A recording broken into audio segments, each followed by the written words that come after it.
Well, now leaving was rather, it was difficult to leave, even though the whole thing was changing. And the general manager at the time was Ken Brown. And Ken was a guy that you never saw his emotion, really, unless he was mad, which was very seldom. But the day he fired me, honest to God, I thought he was going to cry. And anyway, he had my check and everything, and they were very fair to me when I left. And quite honestly, I was happy to leave because it was turning bad. And I really did want to go to work at Kissin because they were coming up. Yeah, and, so it was a perfect time. But anyway, the thing that Brown did that was still classy, he fired me one day, and the next day he called me and he says, "Hey, let's go to breakfast." And so I came into town, we went to breakfast, and at the end of our breakfast, he said, "Well, is there anything else I can do to make this easier on you?" And jokingly, I said, "Yeah, let me out of my 6-month non-compete. Yeah, which King had paid me for the remainder of my contract, which was like I had 7 or 8 months to go. And then thanks to Bill Minkler, who never recorded my vacation, I had like 12 weeks vacation that they paid me for. Right there. Yeah. And I mean, that year that I got fired was the most lucrative of my career. But yeah, he said, "Yeah, that's no problem." And I said, "Well, I'm really kind of joking because I want the money for the 6 months." And he goes, "No, that's okay." And so I went across the street and I got hired at Kissin right away. It was, like I said, the most lucrative year. And he bought this house with all. Yeah, there you go. That I bought from Steve Lloyd, who used to be in radio and is now in real estate. Oh man! And what is that about guys that leave radio? I might be the only one that hasn't gone into real estate. Real estate?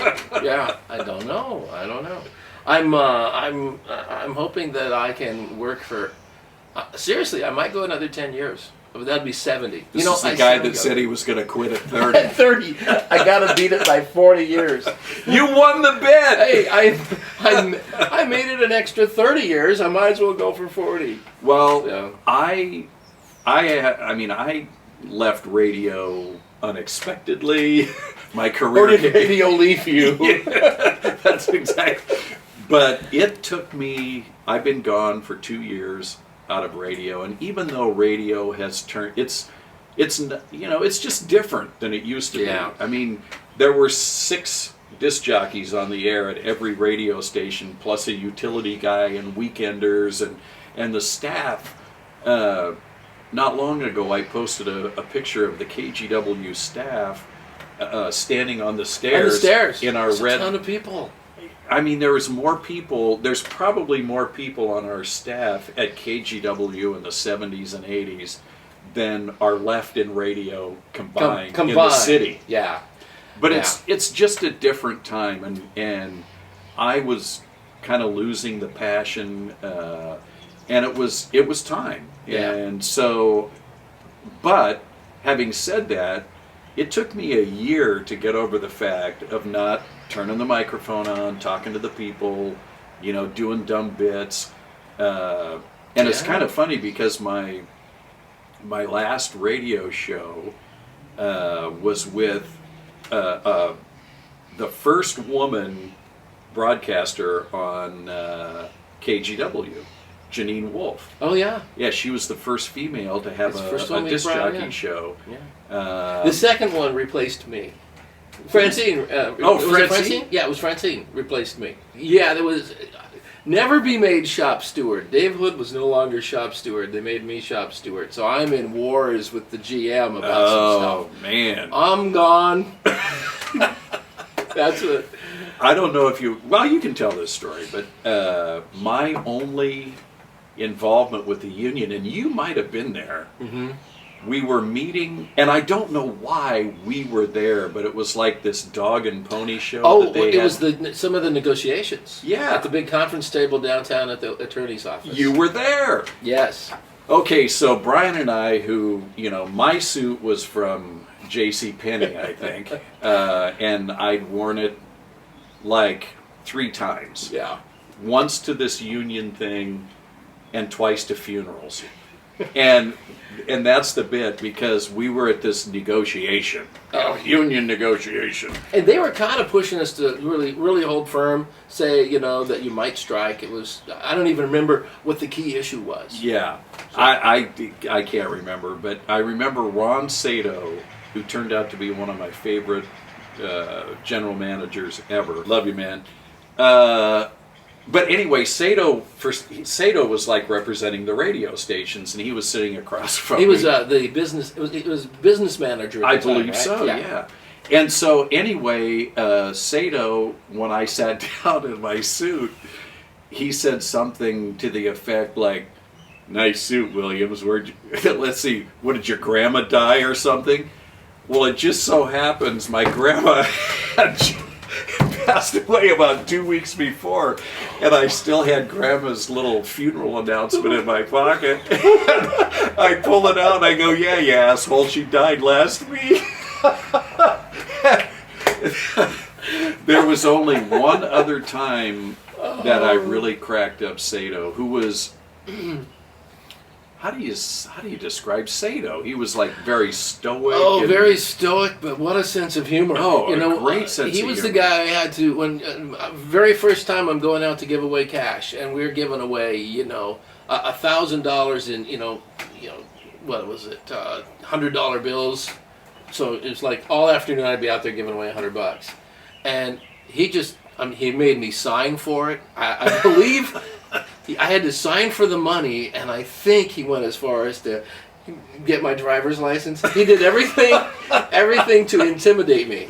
Now, if you don't give all this away, we find that you keep any of this. It was like, my gosh, I never want to come back in here again. Turned out that, it was his prank. One time, Sato, I think he's Japanese. Yeah, he's Japanese. Yeah, Japanese. And with a first name like Ron, that's Japanese. Yeah. Anyway, Sato. Anyway, we're going somewhere in Sato's car, and he is a very short man. Mm-hmm. And he, barely see over the steering wheel, and he's driving this great big giant Oldsmobile or something. And I'm sorry, it's stereotypical. Call driver. me racist, call me whatever, but he's a piss poor driver. And so I'm sitting in the back seat. I think Walker was with us, and maybe Minkler, and we're probably driving to Billy Bang's or Cassidy's or something. But anyway, or somewhere where there's gambling. Yeah. So Sato's this horrible driver, and I just mumbled in the back seat. I go, "My God, it's really true. You guys can't drive for the shit." Sato, he doesn't take his eye off the road, which I don't know why, because it wouldn't have mattered. Because he wasn't driving well. And he goes, "Williams, I'm the general manager." Yeah, he was fun. I remember coming in there one day, and I was no longer working there. Sato was GM of KGW. Minkler was there. I was coming in for a voiceover session.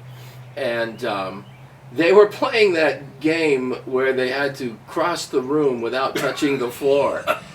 And so they're kind of jumping on cubicles, and it was just like, I'm surprised that they didn't break everything.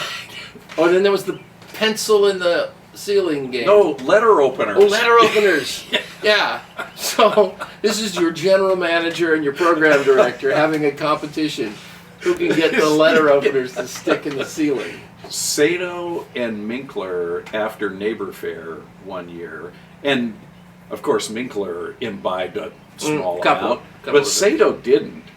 And we had these little moped mini bikes that we used to run around and do stuff at Neighbor Fair. And anyway, we kept them downstairs in the basement in a locked cage or something. And anyway, Minkler and Sato brought these stupid mini bikes back from Neighbor Fair, and it was 5 minutes to 11.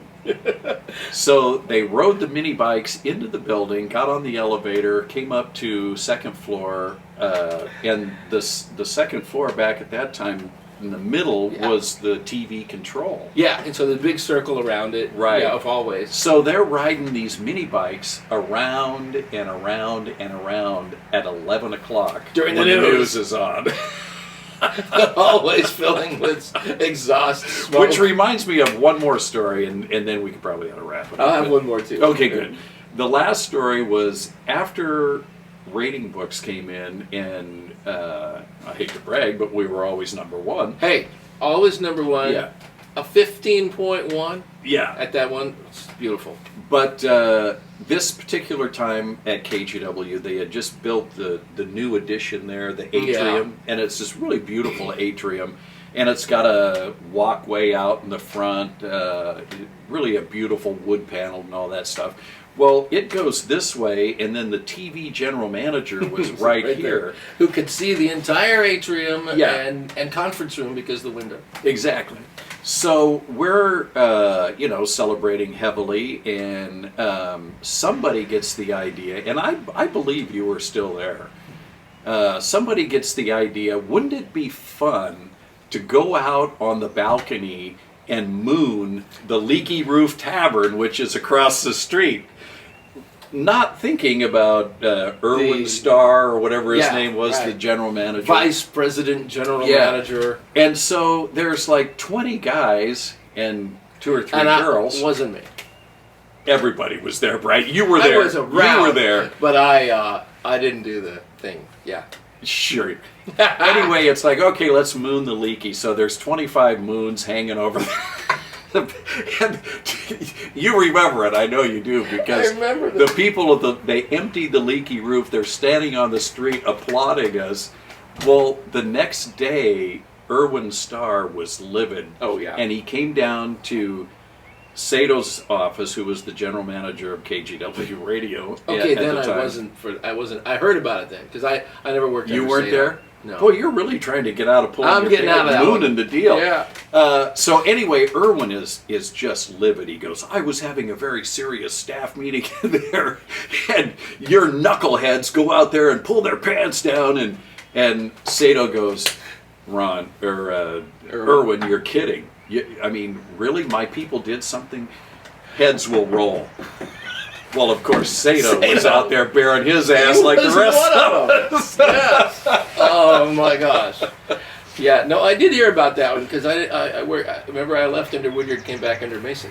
So I'm completely innocent of that one. I do remember two of my best friends at that radio station. One of them's right here, and the other one is Donovan, you idiot, trying to crack me up. And I learned a long time ago not to crack up, because one of my very first jobs, the engineer would come and light my copy on fire. This is a small little station. And I'm going to do the top of the hour weather.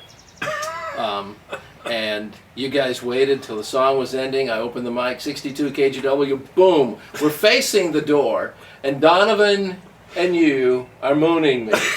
Mic open. Now, I will say, with some amount of pride, I kept it together, and I said something about the full moon tonight. But you didn't crack me up. You didn't crack me up. Yeah, sunny today, full moon tonight. Highs at 62. Well, that's like my wife always says, how old are you? Yeah. And I'm about In or 15. out of radio.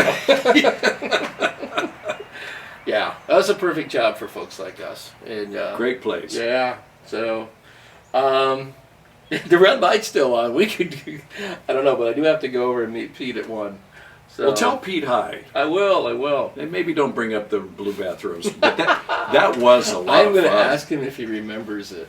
That And, was a lot of fun. Yeah. Because it was like a parody of the whole thing. And I don't think Craig I thought wonder it was if we funny. ever got to any of my serious questions. Oh, But well, I think ask we got, away. No, I think we covered everything. You know what? You have the longest tape. You have the longest video of anybody. You and me. I'm telling you, that was one of my problems. I couldn't get to the punchline fast enough. Yeah, we have a consultant around Christian radio now, and Tommy Kramer, who now is famous for the quote, as far as doing your bit, take the first exit.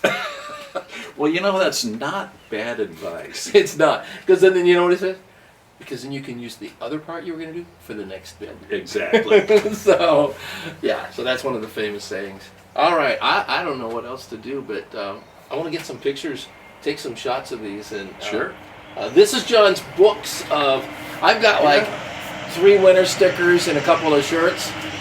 John's got this and this full of his time there. It's, I don't really, I mean, I brought the stuff home, but Marla's the one that Put did it all together. Yeah. So. There's so much we haven't covered. We're going to have to do this again. Because I expect that this project will take me a year to collect everything.